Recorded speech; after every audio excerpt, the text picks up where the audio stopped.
friends, good morning. Welcome back to your study with a smart brain. तो friends, आज की इस video में मैंने परीक्षा मंथन का करंट अफेयर्स लाई हूँ, जो कि series by date page by page चल रहा है। तो चलिए अब नेक्स्ट पेज को कंप्लीट करते हैं। आप लोग आराम से देखिए। तो अब हम लोग को क्या पढ़ना है? भारत जापान 2+2 वार्ता। अगस्त 2024 में नई दिल्ली के हैदराबाद हाउस में तीसरी जापान भारत 2+2 मंत्री स्तरीय वार्ता संपन्न हुई। विदित हो कि 2+2 वार्ता में विदेश मंत्री एवं रक्षा मंत्री या उसके समकक्ष शामिल होते हैं। भारत का अमेरिका, ऑस्ट्रिया, ब्रिटेन, ब्राज़ील एवं रूस आदि देशों के साथ भी 2+2 मंत्री स्तरीय वार्ता प्रारूप आयोजित किया जाता है। भारत की पहली 2+2 वार्ता सितंबर 2018 में अमेरिका के साथ आयोजित की गई थी। अमेरिका भारत का सर्वाधिक महत्वपूर्ण और पुराना 2+2 वार्ता साझेदार है। बोत्सवाना में मिला दुनिया का दूसरा सबसे बड़ा हीरा। बोत्सवाना में मिला है दूसरा सबसे बड़ा हीरा। अगस्त 2024 में बोत्सवाना में दुनिया का दूसरा सबसे बड़ा हीरा खोजा गया। यह हीरा 2492 कैरेट का है। इसे कनाडाई कंपनी लुकारा डायमंड ने खोजा है। विदित हो कि यह बोत्सवाना की केरो खदान में मिला है। बोत्सवाना की केरो खदान में मिला है। बोत्सवाना दुनिया का सबसे बड़ा हीरा उत्पादक देश है। बोत्सवाना क्या है? तो दुनिया का सबसे बड़ा हीरा उत्पादक देश। उल्लेखनीय ही कुलीनन डायमंड दुनिया का सबसे बड़ा हीरा है। तो सबसे बड़ा दुनिया का हीरा कौन सा है? तो कुलीनन हीरा। कुलीनन डायमंड जो है ना, दुनिया का सबसे बड़ा हीरा है। इसे वर्ष 1905 में दक्षिण अफ्रीका की प्रीमियर खदान में खोजा गया था। यह 3106 कैरेट का है। अब क्या देखते हैं? डेविस जल डमरू मध्य में नए महाद्वीप की खोज। हाल ही में कनाडा और ग्रीनलैंड के बीच डेविस जल डमरू मध्य में एक सूक्ष्म महाद्वीप की खोज की गई। इसे Davis state proto micro continent नाम दिया गया है, क्योंकि इसका निर्माण इस क्षेत्र में स्टेट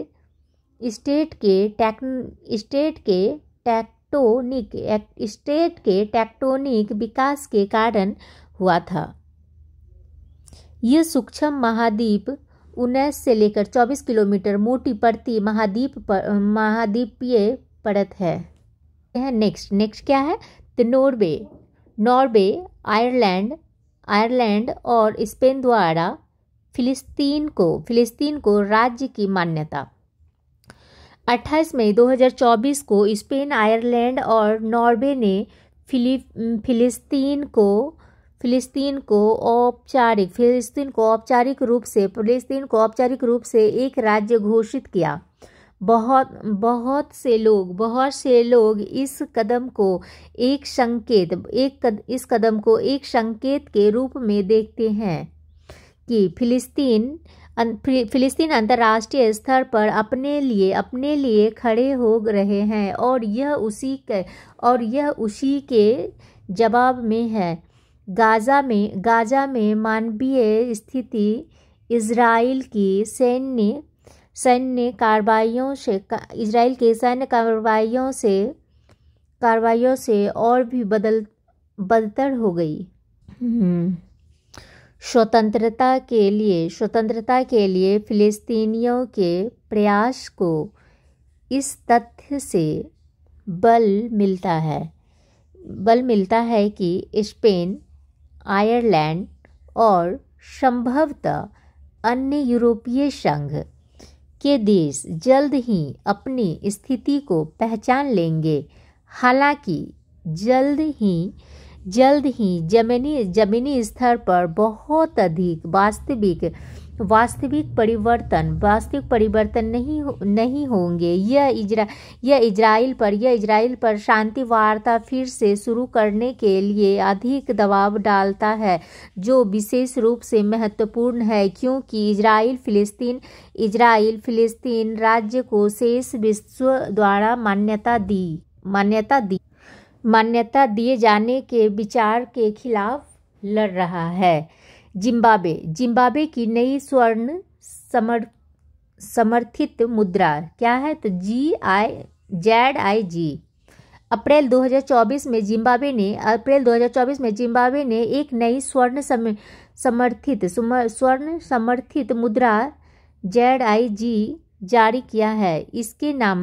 इसके नाम ZIG का अर्थ जिम्बाब्वे गोल्ड है। जिम्बाब्वे का यह प्रयास अर्थव्यवस्था को स्थिर करना है जो पिछले 25 वर्षों से लगातार संकट की ओर बढ़ रही है। फ्रांस अपने राष्ट्रीय चार्टर में गर्भपात के अधिकार को शामिल करने वाला पहला देश बन गया है। तो फ्रांस अपने राष्ट्रीय चार्टर में गर्भपात के अधिकार को शामिल करने वाला पहला देश बन गया है। फ्रांस ने गर्भपात के अधिकार को हाल ही में अपने संविधान में शामिल कर महिला अधिकारों का समर्थन करने का अंतर्राष्ट्रीय महिला दिवस पर एक मजबूत संदेश दिया। न्याय मंत्री एरिक डी मोरेत्ती ने एक विशेष सार्वजनिक समारोह में फ्रांस के संविधान में संशोधन को अंकित करने के लिए 19वीं सदी के प्रिंटिंग प्रेस का उपयोग किया। इसके साथ ही फ्रांस अपने राष्ट्रीय चार्टर में गर्भपात के अधिकार को शामिल करने वाला पहला देश हो गया है। इस प्रावधान को फ्रांसीसी सांसदों ने हाल ही में मंजूरी दी है। दुनिया का पहला तैरता हुआ शहर कौन है? तो बुसान। दक्षिण कोरिया के बुसान नगर के तट पर दुनिया का पहला तैरता हुआ शहर 2025 तक स्थापित होने की संभावना है। इस शहर को जलवायु परिवर्तन के कारण समुद्र जल स्तर में होने वाली वृद्धि तथा बाढ़, सुनामी और चक्रवात जैसी प्राकृतिक आपदाओं से लोगों को महफूज रखने के लिए बसाया जा रहा है। 15.5 एकड़ क्षेत्र में विकसित हो रहे इस बाढ़ रोधी शहर में 12,000 लोग रह सकते हैं। नेक्स्ट देखते हैं क्या? पपुआ न्यू गिनी में आपातकाल। 11 जनवरी 2024 को दंगा फैलने के कारण पपुआ न्यू गिनी की राजधानी पोर्ट मोरेस्नी में प्रधानमंत्री जेम्स मारापे ने आपातकाल की घोषणा की। अशांति तब भड़की जब नवीनतम वेतन चेक में वेतन में 50% तक की कमी को लेकर पुलिस और अन्य लोक सेवाओं ने संसद के बाहर विरोध प्रदर्शन किया। प्रधानमंत्री के अनुसार वेतन में कटौती कंप्यूटर त्रुटि के कारण हुए थे, जिससे लोक सेवकों के वेतन चेक में $100 या 78 तक की कटौती हो गई थी। शांति सैनिकों के खिलाफ अपराधों की निगरानी भारत द्वारा मार्च 2024 में भारत ने संयुक्त राष्ट्र शांति सैनिकों के खिलाफ अपराधों को रिकॉर्ड करने और अपराधियों को जवाबदेह ठहराने के मामलों की निगरानी के लिए नया डाटाबेस लॉन्च किया है। इस डाटाबेस को ऑनलाइन भंडारण के रूप में कार्य करने के लिए डिज़ाइन किया गया है। अब देखते हैं क्या नवीनतम अंतर्राष्ट्रीय सम्मेलन। तो ये क्या है सम्मेलन का नाम क्या है? तो G20 शिखर सम्मेलन 2024। दिनांक और माह कब है?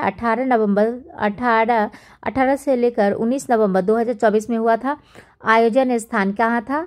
तो रियो डी जेनेरियो ब्राज़ील में हुआ था। थीम क्या था? तो एक न्याय संगत विश्व एवं एक संधारणीय ग्रह का निर्माण। अध्यक्ष हो गए कौन? ब्राज़ील के द्वारा। अब हम लोग देखते हैं कोप 29 जो कि 11 से लेकर 22 नवंबर को हुआ था। कहाँ पे आयोजन स्थान कहाँ हुआ था? बाकू अजरबैजान में हुआ था। कोप 29 हुआ था, आयोजन हुआ स्थल हो गया बाकू अजरबैजान। आयोजन स्थल बाकू अजरबैजान। पृथ्वी की जलवायु प्रणाली में ग्रीन हाउस गैस सांद्रता को कम करने के लिए एक वैश्विक पर्यावरण संधि है। इस आधिकारिक तौर पर वर्ष 1992 में अनुमोदित किया गया था।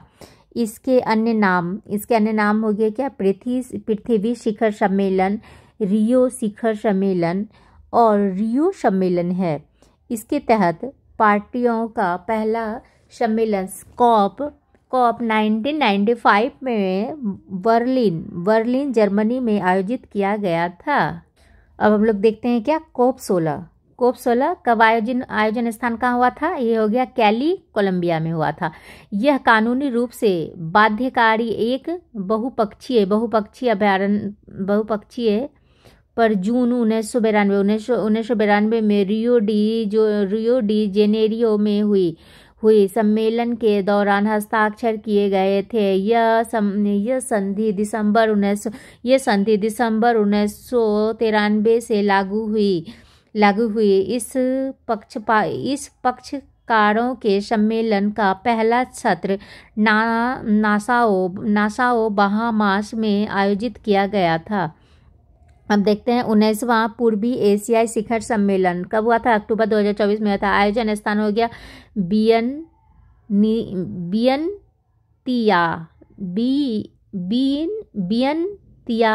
बियनतियाने लाओस में हो गया। के बारे में थोड़ा जान लेते हैं लाओस के बारे में। इसमें भारतीय प्रधानमंत्री नरेंद्र मोदी ने आतंकवाद साइबर और समुद्री खतरों जैसी वैश्विक चुनौतियों पर चर्चा की तथा संवाद आधारित संघर्ष समाधान पर बल दिया गया। EAS की स्थापना वर्ष 2005 में दक्षिण पूर्व एशिया राष्ट्र के संगठन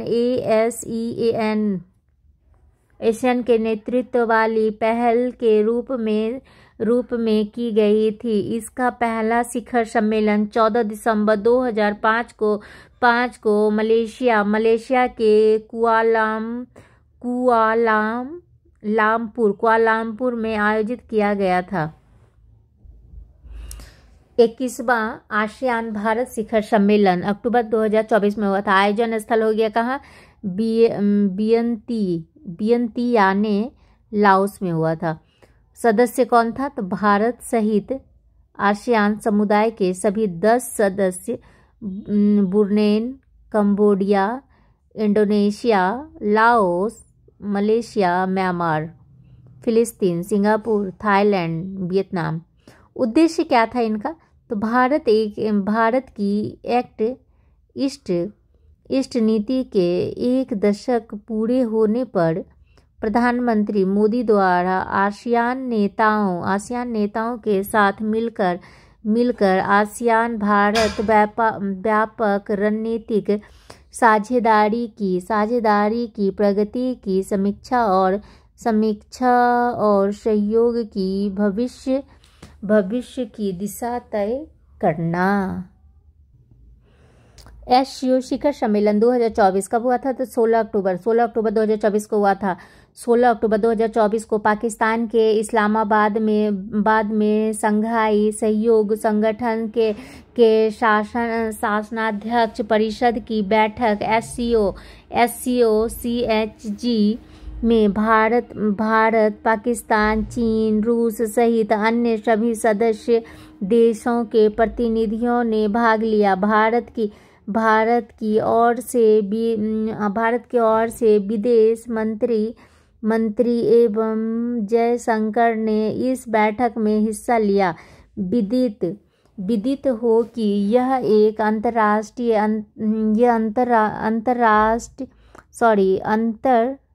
सरकारी अंतर्राष्ट्रीय संगठन है जिसकी स्थापना 15 जून 2001 को चीन के शंघाई शहर में हुई। इसका मुख्यालय चीन के बीजिंग शहर में स्थित है। इसका उद्देश्य यूरोपियन राजनीतिक, आर्थिक, अंतर्राष्ट्रीय सुरक्षा एवं रक्षा संगठन को मजबूत करना है। अब नेक्स्ट क्या है? तो अब नेक्स्ट है आपको ब्रिक्स शिखर सम्मेलन 2024, जो कि 22 से 24 अक्टूबर 2024 में हुआ था। आयोजन स्थल हो गया कहाँ पे? तो कजान, रूस में हुआ था। थीम क्या था? तो न्याय संगत वैश्विक विकास और सुरक्षा के लिए बहुपक्षवाद को दृढ़ करना। ब्रिक्स विश्व की उभरती अर्थव्यवस्था का एक अंतर्राष्ट्रीय अंतर सरकारी संगठन है। ब्रिक्स की परिकल्पना मूलतः गैर पश्चिमी देशों के एक समूह के रूप में की गई थी, जो विश्व बैंक और अंतर्राष्ट्रीय मुद्रा कोष जैसी संस्थाओं के समूह के लिए प्रस्तुत किया गया था। प्रमुख सदस्य कौन हो गए? तो प्रमुख 10 सदस्य हैं। इसमें जो है ना प्रमुख 10 सदस्य देश हैं, जो कि रूस, चीन, भारत, ईरान, मिस्र, संयुक्त अरब अमीरात, दक्षिण अफ्रीका, ब्राज़ील, इथियोपिया और सऊदी अरब। अन्य भागीदारी देश कौन है? तो कुल 13 देश हैं, जिसमें Algeria, Belarus, Bolivia, Cuba, Indonesia, Kazakhstan, Malaysia, Nigeria और थाईलैंड, तुर्की, युगांडा, उज़्बेकिस्तान एवं वियतनाम। अब नेक्स्ट क्या है? UN summit of the future. तो अब देखते हैं क्या ये कब हुआ था? सितंबर 2024 में हुआ था। भारतीय प्रधानमंत्री नरेंद्र मोदी ने अमेरिका के न्यूयॉर्क में 79वें संयुक्त राष्ट्र महासभा सत्र के दौरान आयोजित भविष्य के शिखर सम्मेलन में अपना संबोधन दिया। उन्होंने कहा कि वैश्विक संस्थाओं में सुधार वैश्विक शांति एवं विकास के लिए महत्वपूर्ण है। विदित हो कि समिट ऑफ द फ्यूचर वर्ष 2024 में संयुक्त राष्ट्र के 79वें वार्षिक महासभा बैठक के दौरान आयोजित एक प्रमुख कार्यक्रम है। यह प्रमुख वैश्विक मुद्दों पर ध्यान केंद्रित करता है तथा गरीबी एवं जलवायु संकट जैसी समकालीन चुनौतियों से निपटने के लिए बहुपक्षीय विकास बैंकों में सुधार पर विशेष जोर देता है। इसका उद्देश्य है क्या? तो सतत विकास लक्ष्य एसडीजी शिखर सम्मेलन को आगे बढ़ाना और सतत विकास लक्ष्यों की दिशा में प्रगति में तेजी लाने का उद्देश्य से भविष्य के लिए एक कार्रवाई उन्मूलन समझौता प्रदान करता है। नेक्स्ट क्या है? वैश्विक खाद्य नियामक शिखर सम्मेलन 2024 सितंबर में हुआ था। तो इसमें क्या कहा था? आयोजन स्थान कहाँ हुआ था? तो ये दिल्ली भारत में हो गया था। संस्करण हो गया था, द्वितीय संस्करण हुआ था। यह शिखर सम्मेलन खाद्य विनियामकों का एक वैश्विक मंच है। इसमें 30 अंतर्राष्ट्रीय संगठन और 70 से अधिक देश शामिल हुए। सातवां हिंद महासागर सम्मेलन 2024 हो गया। 9 से 10 फरवरी 2024 में हुआ था। आयोजन स्थल पथ ऑस्ट्रेलिया में हुआ था। यह सम्मेलन ऑस्ट्रेलिया सरकार के विदेश मामलों और व्यापार विभाग सिंगापुर के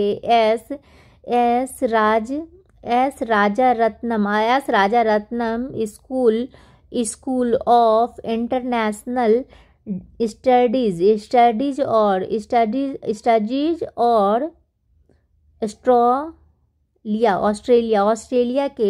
ऑस्ट्रेलिया के पथ थोड़ा इसको बड़ा जूम।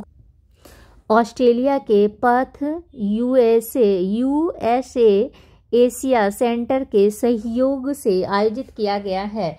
इस सम्मेलन की थीम एक स्थिर और टिकाऊ हिंद महासागर की ओर है। इस वर्ष इस सम्मेलन में 40 देश के प्रतिनिधि शामिल हुए। इसमें भारत का प्रतिनिधित्व विदेश मंत्री एस जयशंकर ने किया। तो नेक्स्ट है आपको दावोस शिखर सम्मेलन 2024 जनवरी में ये हुआ था। जनवरी 2024 में दावोस में आयोजित विश्व आर्थिक मंच WEF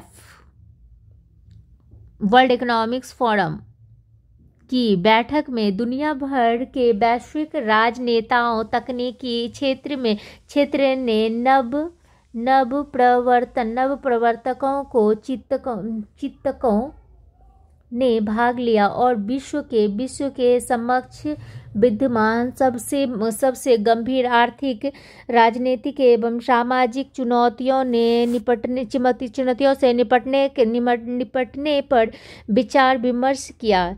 इस चर्चाओं में कृत्रिम बुद्धिमत्ताओं की ये अहम भूमिका रही, जहां इसमें AI की परिवर्तनकालीन क्षमता पर प्रकाश डाला गया। वहीं नवोन्मेषी एवं विवेकपूर्ण शासक की आवश्यकता को रेखांकित किया गया। नेक्स्ट क्या है? तो छठा EAS सम्मेलन जो कि 4 से 5 जुलाई 2024 में हुआ था। इसके बारे में अब देखते हैं। आयोजन स्थल कहाँ हुआ था? मुंबई, भारत। जूम करके देखती हूँ इसको। ये क्या है? भारत में हुआ था। मेज़बान कौन था? तो भारत के द्वारा 26वें पूर्वी एशिया शिखर सम्मेलन EAS का आयोजन विदेश मंत्रालय भारत सरकार के द्वारा ऑस्ट्रिया और इंडोनेशिया की सरकार के साथ साझेदारी में किया गया था। इस सम्मेलन में आसियान के नेतृत्व वाले EAS तंत्र को मजबूत करने और EAS कार्य योजना 2024 से लेकर 28 का समर्थन करने के लिए भारत की प्रतिबद्धता को प्रदर्शित किया। EAS इंडो पैसिफिक क्षेत्र में रणनीतिक संवाद के लिए एकमात्र नेतृत्व वाला मंच है जहां 18 देशों के नेता राजनीतिक, सुरक्षा और आर्थिक चुनौती पर चर्चा करने के लिए मिलते हैं। Thank you friends, I hope कि आप लोगों को पसंद आई ये करंट अफेयर्स।